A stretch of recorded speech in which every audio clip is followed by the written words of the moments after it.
საქართველოს ფინანსთა სამინისტროს საგამოძიებო სამსახურის თანამშრომლებმა ჩატარებული ოპერატიულ-საგამოძიებო მოქმედებების შედეგად საქართველოს საბაჟო საზღვარზე განსაკუთრებით დიდი ოდენობით არადეკლარირებული საქონლის გადმოტანის ფაქტზე ორი პირი დააკავეს.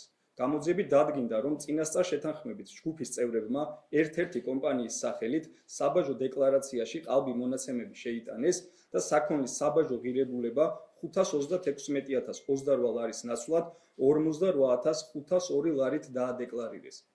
აღნიშნული დეკლარაციის საფუძველზე სატვირთო ავტომანქანი თურქეთიდან საქართველოში სხვადასხვა სახის საქონელი შემოიტანეს.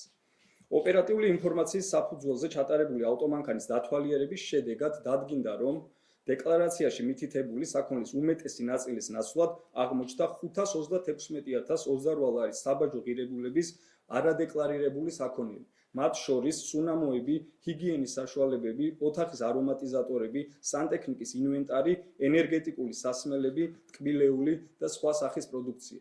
გამოძიება მიმდინარეობს საქართველოს სისხლის სამართლის კოდექსის 214 მუხლის მეხუთე ნაწილის დექვე პუნქტით, რაც სასჯელის სახით ითვალისწინებს თავისუფლების აღკვეთას 8-დან 11 წლამდე.